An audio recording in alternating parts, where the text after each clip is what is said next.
ಸ್ವಾತಿ ಚಾನೆಲ್ಗೆ ಎಲ್ರಿಗೂ ಆತ್ಮೀಯವಾದ ಸುಸ್ವಾಗತ. ಹೊಸ ವರ್ಷ ಬಂತು ಅಂದ್ರೆ ಕ್ಯಾಲೆಂಡರ್ ಹೊಸ ವರ್ಷ ಬಂತು, ಯುಗಾದಿ ಬಂತು, ಇನ್ನೊಂದ್ಸಲಿ ಹೊಸ ವರ್ಷ ಬಂತು ಹಬ್ಬದ್ದು. ಈಗ ಇವರೆಲ್ಲ ಹೊಸ ವರ್ಷ ಮಾಡ್ಕೊಂಡ್ಬಿಟ್ರೆ ಫೈನಾನ್ಷಿಯಲ್ ಇಯರ್ಗೂ ಒಂದು ಹೊಸ ವರ್ಷ ಮಾಡ್ಬೇಕಲ್ಲ.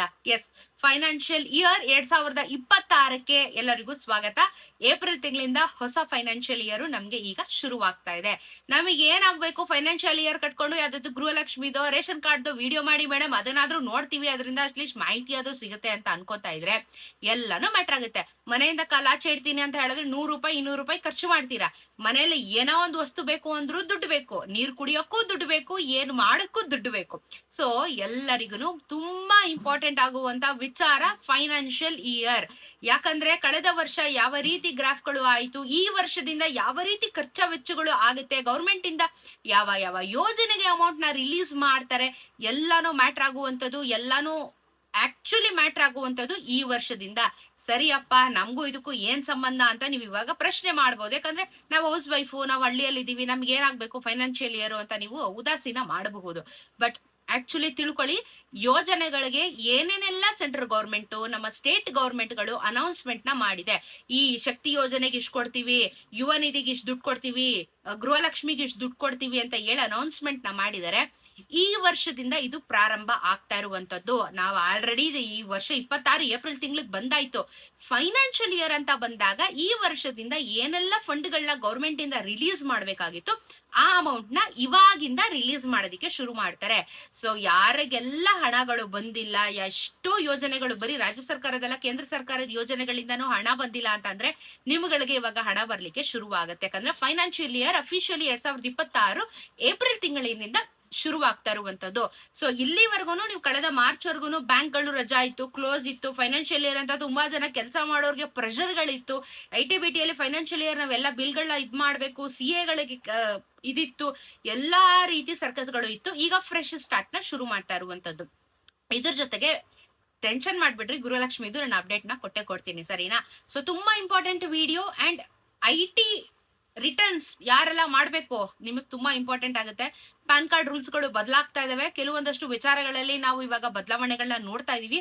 ಏಪ್ರಿಲ್ ತಿಂಗಳಲ್ಲಿ ಏನೆಲ್ಲ ಬದಲಾವಣೆಗಳು ಆಗುತ್ತೆ ಮತ್ತೆ ಗೃಹಲಕ್ಷ್ಮಿ ಅಪ್ಡೇಟ್ ಎಲ್ಲಾನು ಈ ವಿಡಿಯೋದಲ್ಲಿ ತಿಳಿಸ್ಕೊಡ್ತೀನಿ. ವಿಡಿಯೋನ ಕಂಪ್ಲೀಟ್ ಆಗಿ ವಾಚ್ ಮಾಡಿ ಸ್ಕಿಪ್ ಮಾಡಬೇಡಿ. ಹಾಗೆ ದಯವಿಟ್ಟು ಚಾನಲ್ ನ ಸಬ್ಸ್ಕ್ರೈಬ್ ಮಾಡ್ಕೊಳ್ಳಿ. ಫಸ್ಟ್ ಯಾವ ವಿಚಾರ ಬಗ್ಗೆ ಮಾತಾಡ್ಬೇಡ, ಫಸ್ಟ್ ಏಪ್ರಿಲ್ ತಿಂಗಳ ಬಿಗಿನಿಂಗ್ ಅಲ್ಲಿ ಇರೋ ಕಾರಣ ನಾವು ಏಪ್ರಿಲ್ ತಿಂಗಳಲ್ಲಿ ಏನೆಲ್ಲ ವ್ಯತ್ಯಾಸಗಳು ಆಗತ್ತೆ ಅನ್ನೋದ್ರ ಬಗ್ಗೆ ಒಂದು ಶಾರ್ಟ್ ಅಂಡ್ ಸ್ವೀಟ್ ಆಗಿ ಒಂದು ವರದಿನ ನಿಮ್ ಮುಂದೆ ಈಗ ಹೇಳ್ಬಿಡ್ತೀನಿ. ಏನ್ ಗೊತ್ತಾ, ಹೊಸ ತೆರಿಗೆ ಆದಾಯ ನಿಯಮಗಳು ಅಂದ್ರೆ ಹೊಸ ವರ್ಷದ ಫೈನಾನ್ಷಿಯಲ್ ಇಯರ್ಗೆ ನಾವೆಲ್ಲರೂ ಬಂದಾಗಿದೆ. ಇಲ್ಲಿ ಏನಾಗ್ತಾ ಇದೆ ಅಂತ ಅಂದ್ರೆ, ಈಗ ನೀವು ಪಾನ್ ಕಾರ್ಡು ಇನ್ನೂ ಯಾರ ಹತ್ರ ಇಲ್ಲ, ದಯವಿಟ್ಟು ಪಾನ್ ಕಾರ್ಡ್ ನ ಮಾಡಿಸ್ಕೊಳ್ಳಿ. ಯಾಕಂದ್ರೆ ಇನ್ನು ಮುಂದೆ ಪಾನ್ ಕಾರ್ಡ್ ಇಲ್ಲ ಅಂತಂದ್ರೆ ಏನೂ ವ್ಯವಹಾರಗಳು ನಡೆಯೋದಿಲ್ಲ. ಸೊ ಪಾನ್ ಕಾರ್ಡ್ಗೆ ನೀವು ತುಂಬಾ ದೊಡ್ಡ ಆದ್ಯತೆನ ಕೊಡ್ಬೇಕಾಗತ್ತೆ. ನೀವು ಹೌಸ್ ವೈಫ್ ಆದ್ರೂ ಆಗಿರ್ರಿ, ಇಲ್ಲ ಏನು ಕೆಲಸ ಮಾಡ್ತಾರಲ್ಲ, ಕಾಲೇಜ್ ಸ್ಟೂಡೆಂಟ್ ಆಗಿದ್ರು ಓಕೆ, 18 ಇಯರ್ಸ್ ಆದ್ಮೇಲೆ ನೀವು ಪಾನ್ ಕಾರ್ಡ್ ಅಪ್ಲೈ ಮಾಡಬಹುದು. ನೀವು ಸ್ಟೂಡೆಂಟ್ ಆಗಿದ್ರು ಓಕೆ ಅಥವಾ ಏನಾಗಿದ್ರು ಓಕೆ, 18 ವರ್ಷದ ನಂತರ ನೀವು ಪಾನ್ ಕಾರ್ಡ್ ನ ಅಪ್ಲೈ ಮಾಡ್ಬೇಕಾಗತ್ತೆ. ಪಾನ್ ಕಾರ್ಡ್ ಇಲ್ಲ ಅಂತಂದ್ರೆ ಫ್ಯೂಚರ್ ಅಲ್ಲಿ ತುಂಬಾ ದೊಡ್ಡ ಪ್ರಾಬ್ಲಮ್ ಆಗುತ್ತೆ. ಪಾನ್ ಕಾರ್ಡ್ಗೆ ನಿಮ್ಗೆ 380 ರೂಪಾಯಿ 400 ರೂಪಾಯಿ ತನಕ ಫೀಸ್ ತಗೋತಾರೆ, ಗೌರ್ಮೆಂಟ್ ಫೀಸ್ ಇರುತ್ತೆ. ಅಪ್ಲೈ ಮಾಡಿ 25 ವರ್ಕಿಂಗ್ ಡೇಸ್ ಒಳಗಡೆ ನಿಮ್ಮ ಮನೆಗೆ ಪೋಸ್ಟ್ ಮುಖಾಂತರ ಪಾನ್ ಕಾರ್ಡ್ ಬರುತ್ತೆ. ಅಪ್ಲೈ ಮಾಡಿಲ್ಲ ಅಂತಂದ್ರೆ ಅಪ್ಲೈ ಮಾಡ್ಕೊಳ್ಳಿ, ಓಕೆನಾ? ಯಾಕಂದ್ರೆ ಇವಾಗ ಪಾನ್ ಕಾರ್ಡ್ ಹೊಸ ರೂಲ್ಸ್ ಗಳು ಬರ್ತಾ ಇದಾವೆ. ಇದೆಲ್ಲ ತುಂಬಾ ಇಂಪಾರ್ಟೆಂಟ್ ರೂಲ್ ಆಗುತ್ತೆ. ಇನ್ ಮುಂದೆ ಪಾನ್ ಕಾರ್ಡ್ ಪಡೆಯುವವರು ನಿಯಮಗಳು ಕಠಿಣವಾಗಲಿದೆ. ಅದನ್ನೇ ಹೇಳ್ತಿರೋದು, ಪಾನ್ ಕಾರ್ಡ್ ತಗೊಳ್ಳೋರಿಗೆ ರೂಲ್ಸ್ ಗಳು ತುಂಬಾ ದೊಡ್ಡ ಮಟ್ಟದಲ್ಲಿ ಹೋಗ್ತಾ ಇದೆ. ನಿಮಗೆ ಆಧಾರ್ ಕಾರ್ಡ್ ಒಂದು ಸಾಲುವುದಿಲ್ಲ. ಹೊಸ ಪಾನ್ ಕಾರ್ಡ್ ಅಪ್ಲೈ ಮಾಡ್ತೀನಿ ಅಂದ್ರೆ ಇನ್ನು ಮುಂದೆ ಬರೀ ಆಧಾರ್ ಕಾರ್ಡು ಇದಕ್ಕೆ ಸಂಬಂಧ ಇರೋದಿಲ್ಲ. ಆಧಾರ್ ಕಾರ್ಡ್ ಕೊಟ್ಬಿಟ್ಟು ನಾನು ಪಾನ್ ಕಾರ್ಡ್ ಮಾಡಿಸ್ಕೊತೀನಿ ಅಂದ್ರೆ ಆಗಲ್ಲ. ಇದಕ್ಕೆ ಸಂಬಂಧಪಟ್ಟಿರುವಂತ ಇನ್ನು ಮೆಜಾರಿಟಿ ಆಗಿರುವಂತ ಡಾಕ್ಯುಮೆಂಟ್ಸ್ ಗಳನ್ನ ನೀವು ಪ್ರೊವೈಡ್ ಮಾಡ್ಬೇಕಾಗುತ್ತೆ. ಫಾರ್ ಎಕ್ಸಾಂಪಲ್, ನೀವೇನೋ ಕಾಲೇಜ್ ಸ್ಟೂಡೆಂಟ್ ಅಂದ್ರೆ ನಿಮ್ಮ ಕಾಲೇಜ್ ID ಕಾರ್ಡ್ ನ ಸಬ್ಮಿಟ್ ಮಾಡ್ಬೇಕಾಗತ್ತೆ. ಆಮೇಲೆ ಇಲ್ಲ ನಾನು ಡಿಪೆಂಡೆಂಟ್ ಅಂದ್ರೆ ಅಪ್ಪ ಅಮ್ಮಂದ ಆದಾಯ ಏನಿದೆ, ಅವ್ರ ಆಧಾರ್ ಕಾರ್ಡು, ಅವ್ರ ರೇಷನ್ ಕಾರ್ಡು ಎಲ್ಲಾನು ಸಬ್ಮಿಟ್ ಮಾಡ್ಬೇಕಾಗತ್ತೆ. ಪಾನ್ ಕಾರ್ಡ್ ಯಾರು ಬೇಕಾದ್ರೂ ಇಂಡಿಯನ್ ಸಿಟಿಸನ್ಸ್ ಇದನ್ನ ಅಪ್ಲೈ ಮಾಡಬಹುದು. 18 ಇಯರ್ಸ್ ಮೇಲಾಗಿದ್ರೆ ಯಾರು ಬೇಕಾದ್ರೂ ಅಪ್ಲೈ ಮಾಡಬಹುದು. ಇನ್ನು ಮುಂದೆ ಬರೀ ಆಧಾರ್ ಕಾರ್ಡ್ ಒಂದನೇ ನೀವು ಪ್ರೂಫ್ ಅಂತ ಕೊಡೋ ಹಾಗಿಲ್ಲ. ಹೊಸ ಡಾಕ್ಯುಮೆಂಟ್ಸ್ ನ ಇದಕ್ಕೆ ಸೇರ್ಪಡೆ ಮಾಡ್ಕೊಂತಾ ಇದಾರೆ. ಹೊಸ ರೂಲ್ಸ್ ಗಳು ಬರ್ತಾ ಇದೆ. ಪಾನ್ ಕಾರ್ಡ್ ಮೊದಲು ತರ ಈಸಿಯಾಗಿ ಎಲ್ಲರಿಗೂ ಸಿಗೋದಿಲ್ಲ, ಕ್ಯಾನ್ಸಲೇಷನ್ ಗಳು ಆಗ್ತವೆ. ಪ್ಲೀಸ್ ಪಾನ್ ಕಾರ್ಡ್ ಅಪ್ಲೈ ಮಾಡಿ. ಇನ್ ಮುಂದೆ 10 ಲಕ್ಷ ರೂಪಾಯಿಗಿಂತ ಜಾಸ್ತಿ ಮಟ್ಟಿಗೆ ನೀವು ಟ್ರಾನ್ಸಾಕ್ಷನ್ ಮಾಡಿದ್ರೆ ಬ್ಯಾಂಕ್ ಅಲ್ಲಿ ಪಾನ್ ಕಾರ್ಡ್ ನ ಸಬ್ಮಿಟ್ ಮಾಡ್ಲೇಬೇಕು. ಆಕ್ಚುಲಿ ಮೊದಲು 5 lakhs ಸಿಗಿತ್ತು, ಇವಾಗ ಅದನ್ನ 10 lakhs ಗೆ ಎಕ್ಸ್ಟೆಂಡ್ ಮಾಡಿದ್ರೆ 10 lakhs ಮೇಲೆ ನೀವೇನಾದ್ರೂ ಟ್ರಾನ್ಸಾಕ್ಷನ್ ಮಾಡಿದ್ರೆ ನೀವು ಪಾನ್ ಕಾರ್ಡ್ ಸಬ್ಮಿಟ್ ಮಾಡ್ಬೇಕು. ಒರಿಜಿನಲ್ ಜೆರಾಕ್ಸ್ ಎರಡೂ ಬ್ಯಾಂಕ್ ಹೋಗಿ ಒರಿಜಿನಲ್ ತೋರಿಸ್ತೀರಾ, ಜೆರಾಕ್ಸ್ ಕಾಪಿನ ಒಂದು ಕಾಪಿ ಕೊಟ್ಟು ಸೈನ್ ಹಾಕಿ ಬರ್ತೀರಾ. ಇದಾದ್ಮೇಲೆ ನೆಕ್ಸ್ಟ್ ನಿಮಗೆ ಯಾವ್ದೇ ರೀತಿಯಾಗಿರುವಂತ ನೀವು ಮ್ಯೂಚುವಲ್ ಫಂಡ್ಸ್ ಗಳನ್ನ ಹಾಕ್ತಾ ಇದ್ದೀರಾ ಅಥವಾ ಯಾವ್ದೋ ಒಂದು ಸೇವಿಂಗ್ಸ್ ನ ಮಾಡ್ತಾ ಇದ್ದೀರಾ ಅಂತಂದ್ರೆ ಪಾನ್ ಕಾರ್ಡ್ ಕಂಪಲ್ಸರಿ. ಓಕೆನಾ? ಇದಾದ್ಮೇಲೆ ನಿಮಗೆ ಇನ್ಮುಂದೆ ಹೆದ್ದಾರಿಗಳಲ್ಲಿ ಅಂದ್ರೆ ಇವಾಗ ಟೋಲ್ಗಳು, ಫಾರ್ ಎಕ್ಸಾಂಪಲ್ ಇವಾಗ ಬೆಂಗಳೂರಿಂದ ಮೈಸೂರಿಗೆ ಹೋಗೋರು ತುಂಬಾ ಜನ ಇರ್ತೀರಾ, ಹೊಸ ಟೋಲ್ ಆಗಿದೆ. ಈ ಟೋಲ್ಗಳಲ್ಲಿ ನಾನು ಹೇಳ್ತಿರೋದಂದ್ರೆ ಎಲ್ಲಾ ಟೋಲ್ಗಳಲ್ಲೂ ಇದೇ ನಿಯಮ ಬರ್ತಾ ಇದೆ. ನೀವು ನಾಯಂಡಹಳ್ಳಿಯಿಂದ ಏನಾದ್ರು ಕನಕ್ಪುರಕ್ಕೆ ಹೋಗ್ತೀನಿ ಅಂತಂದ್ರೆ ಈ ಟೋಲಲ್ಲೂ ಇದು ಮ್ಯಾಟರ್ ಆಗುತ್ತೆ. ಯಾವ್ದೇ ಒಂದು ಟೋಲ್ ಆಗಿರ್ಬೋದು, ಇಡೀ ಭಾರತದಲ್ಲಿ ಇನ್ನು ಮುಂದೆ ಕ್ಯಾಶ್ ಗಳನ್ನ ಈಸ್ಕೊಳ್ಳೋದಿಲ್ಲ. ಎಲ್ಲೂ ಕೂಡ ಕ್ಯಾಶ್ ನ ನೀವು ಕೊಡೋ ಹಾಗಿಲ್ಲ. ಟೋಲ್ಗಳಲ್ಲಿ ಕ್ಯಾಶ್ ನ ಅಕ್ಸೆಪ್ಟ್ ಮಾಡ್ತಾ ಇಲ್ಲ. ಎರಡು ಆಪ್ಷನ್ ಇದೆ. ಒಂದು, ನೀವು ಫಾಸ್ಟ್ ಆಗಿ ರಿಚಾರ್ಜ್ ಮಾಡ್ಕೊಂಡು ಆಕ್ಟಿವೇಟ್ ಮಾಡಿಸ್ಕೋಬೇಕು. ಎರಡನೇ ಆಪ್ಷನ್ UPI ಮಾಡಬೇಕು, ಫೋನ್ ಪೇ, ಗೂಗಲ್ ಪೇ ಮಾಡಬೇಕಾಗುತ್ತೆ. ಇನ್ನು ಮುಂದೆ ಟೋಲ್ಗಳಲ್ಲಿ ಕ್ಯಾಶ್ ನ ಈಸ್ಕೊಳ್ಳೋದಿಲ್ಲ. ಇದು ಹೊಸ ರೂಲ್ಸ್. ಸೊ ಕ್ಯಾಶ್ ಕ್ಯಾರಿ ಮಾಡಬೇಡಿ. 5 ಲಕ್ಷಕ್ಕಿಂತ ಹೆಚ್ಚಿನ ಪ್ರೈಸ್ ಇರುವಂತ ಕಾರ್ ಅಥವಾ ಬೈಕ್ ನ ನೀವೇನಾದ್ರೂ ಪರ್ಚೇಸ್ ಮಾಡ್ತೀನಿ ಅಂದ್ರೆ ಪಾನ್ ಕಾರ್ಡ್ ನ ಕೊಡ್ಬೇಕಾಗತ್ತೆ. 5 ಲಕ್ಷಕ್ಕಿಂತ ಜಾಸ್ತಿ ಬೆಲೆ ಬಾಳುವಂತ ಯಾವ್ದೇ ವೆಹಿಕಲ್ ಗಳನ್ನ ಪರ್ಚೇಸ್ ಮಾಡಿದ್ರೆ ಪಾನ್ ಕಾರ್ಡ್ ಕೊಡ್ಬೇಕು. ಮೊದ್ಲಿರ್ಲಿಲ್ಲ ರೂಲ್ಸ್ ಇದು. ಇದಾದ್ಮೇಲೆ ನಿಮಗೆ ಏನಾದ್ರು ಫಾರಿನ್ ಕಂಟ್ರಿಗಳಿಗೆ ನಾವು ಟ್ರಾವೆಲ್ ಮಾಡ್ತೀವಿ ಅಂತ ಅಂದ್ರೆ, ಇವಾಗ ಹಾಲಿಡೇಸ್, ಸಮ್ಮರ್ ವೆಕೇಶನ್ ಯಾರಾದ್ರು ಇರೋರು ಹೋಗ್ತಾರೆ ಫಾರಿನ್ ಕಂಟ್ರಿಗಳಿಗೆ, ಟ್ರಿಪ್ ಕರ್ಕೊಂಡು ಹೋಗ್ತಾರೆ. ನಿಮ್ಗಳಿಗೆ TCS ನ 2% ಕಟ್ ಮಾಡಿದ್ದಾರೆ. ಯಾಕಂದ್ರೆ ಟೂರಿಸಂ ಚೆನ್ನಾಗಾಗ್ಲಿ ಅಂತ ಒಂದು ಉದ್ದೇಶದಿಂದ 2% ನಿಮಗೆ ಏನ್ ಟ್ರಾವೆಲ್ ಕಂಪನಿಗಳಿಂದ ಏನು ಪ್ಯಾಕೇಜ್ ಅಂತ ಇದೆಲ್ಲ ಮಾಡ್ತಾರೆ ನೋಡಿ, ಅಲ್ಲಿ 2% ಸ್ವಲ್ಪ ಪ್ರೈಸ್ ನ ಕಮ್ಮಿ ಮಾಡಿದ್ದಾರೆ. ಪ್ಯಾಕೇಜ್ ಅಲ್ಲಿ ಪ್ರೈಸ್ ನ ಕಮ್ಮಿ ಮಾಡಿರ್ತಾರೆ. ಸರಿನಾ? ಇದಾದ್ಮೇಲೆ ನಿಮಗೆ IT ರೂಲ್ಸ್ ಗಳು ಪ್ರಾರಂಭ ಆಗ್ತಾ ಇದಾವೆ. ನಿಮಗೆ ಆಗಸ್ಟ್ 31ನೇ ತಾರೀಕಿಂದ ನಿಮ್ಗಳಿಗೆ IT ರಿಟರ್ನ್ಸ್ ನ ಫೈಲ್ ಮಾಡ್ಬೇಕಾಗತ್ತೆ. 31ನೇ ತಾರೀಕಿಂದ IT ರಿಟರ್ನ್ಸ್ ಗಳಿಗೆ ಶುರುವಾಗುತ್ತೆ. ದಯವಿಟ್ಟು IT ರಿಟರ್ನ್ಸ್ ನ ಮಾಡಿ. ಏನಕ್ಕೆ ಅಂತ ಹೇಳ್ತೀನಿ. ಇವಾಗ ನಾವೇನು ಮಾಡಲ್ಲ, ಹೌಸ್ ವೈಫ್ ಗಳಿಗೆ ಇದು ಸಂಬಂಧ ಇಲ್ಲ, ಇಟ್ಸ್ ಓಕೆ, ಬಿಟ್ಬಿಡಿ. ಬಟ್ ಯೂತ್ಸ್ ಗಳು ಯಾರಿದ್ದೀರಾ, ಒಂದು 20-25 ಮೇಲೆ ಯಾರಿದ್ದೀರಾ, ವರ್ಕ್ ಮಾಡ್ತಾ ಇದ್ದೀರಾ ಅಂತ ಅಂದ್ರೆ ದಯವಿಟ್ಟು IT ಫೈಲ್ ನ ಮಾಡಿ. ಅಂಡ್ ಇನ್ನೊಂದು ಹೇಳ್ತೀನಿ, ಯಾರಾದ್ರೂ ಯೂಟ್ಯೂಬರ್ ಗಳಿದ್ರು ಅಥವಾ ಇನ್ಸ್ಟಾಗ್ರಾಮ್ ರೀಲ್ಸ್ ಮಾಡೋರಾಗಿರ್ಬೋದು, ಯಾರೇ ಇರ್ಬೋದು, IT ಫೈಲ್ ನ ಮಾಡಿ. ನಿಮಗೇನೋ ನಮ್ಗೇನು 12 ಲಕ್ಷಕ್ಕೆ ಒಳಗಡೆ ಬಂದ್ರೆ ನಾವ್ ಯಾವ್ದೇ ರೀತಿ ಟ್ಯಾಕ್ಸ್ ಪೇ ಮಾಡೋ ಆಗಿಲ್ಲ. 12 ಲಕ್ಷದ ಮೇಲೆ ಇದ್ರೆ ನಾವು ಟ್ಯಾಕ್ಸ್ ಪೇ ಮಾಡ್ಬೇಕಾಗುತ್ತೆ. 12 ಲಕ್ಷ ನಮಗೆ ಅಷ್ಟೊಂದು ಇನ್ಕಮ್ ಬರುತ್ತೆ ಅಂತ ಅಂದ್ರೆ ಟ್ಯಾಕ್ಸ್ ಪೇ ಮಾಡೋಣ, ತೊಂದ್ರೆ ಇಲ್ಲ. ಬಟ್ ಒಳಗಡೆ ಬರುತ್ತೆ ಆದ್ರೂ ನಾವು ಟ್ಯಾಕ್ಸ್ ಪೇ ಮಾಡ್ಬೇಕಂತ ಏನಾದ್ರು ಪ್ರಶ್ನೆ ಮಾಡಿದ್ರೆ ಖಂಡಿತವಾಗ್ಲೂ ಪೇ ಮಾಡಿ, ಟ್ಯಾಕ್ಸ್ ಫೈಲ್ ಮಾಡಿ.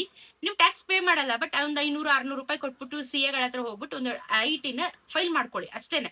ಏನಕ್ಕೆ ಅಂದ್ರೆ ಈ ಡಾಕ್ಯುಮೆಂಟ್ ನಾಳೆ ದಿನ ನೀವೆಲ್ಲಾದ್ರೂ ಫಾರಿನ್ ಕಂಟ್ರಿಗಳಿಗೆ ಹೋಗ್ತೀನಿ, ಎಲ್ಲಾದ್ರೂ ಟ್ರಾವೆಲ್ ಮಾಡ್ತೀನಿ, ಅಥವಾ ನನಗೆ ಸಾಲ ಬೇಕು ಅಂತ ಅಂದಾಗ IT ರಿಟರ್ನ್ಸ್ ತುಂಬಾ ಇಂಪಾರ್ಟೆಂಟ್ ಆಗುತ್ತೆ.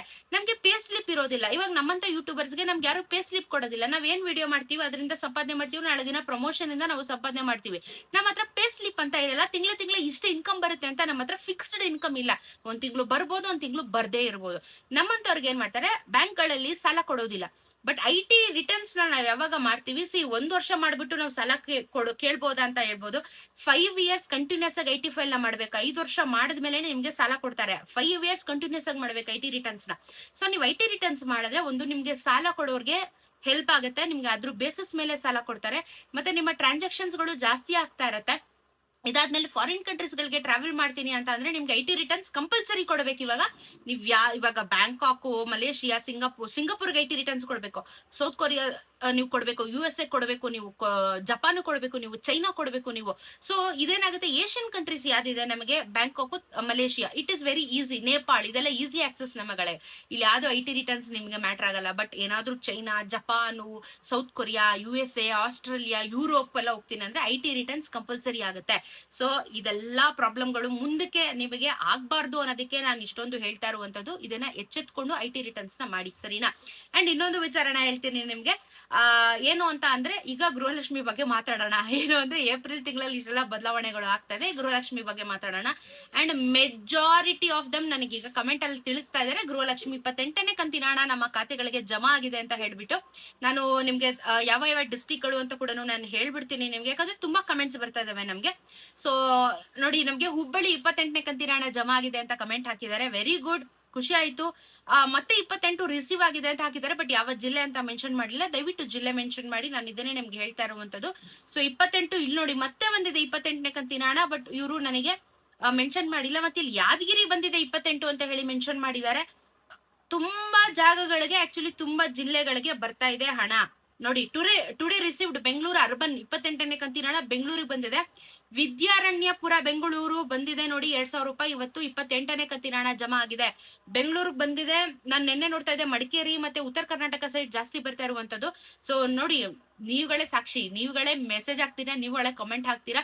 28ನೇ ಕಂತಿನ ಹಣ ಎಲ್ಲರಿಗೂ ಜಮಾ ಆಗೋದಕ್ಕೆ ಶುರುವಾಗಿದೆ. ದಯವಿಟ್ಟು ನಿಮ್ಮ ಬ್ಯಾಂಕ್ ಖಾತೆಗಳನ್ನ ಚೆಕ್ ಮಾಡ್ಕೊಳ್ಳಿ. ನಿಮ್ಮ ಡಿಬಿಟಿ ಸ್ಟೇಟಸ್ ಗಳನ್ನ ದಯವಿಟ್ಟು ಚೆಕ್ ಮಾಡ್ಕೊಳ್ಳಿ.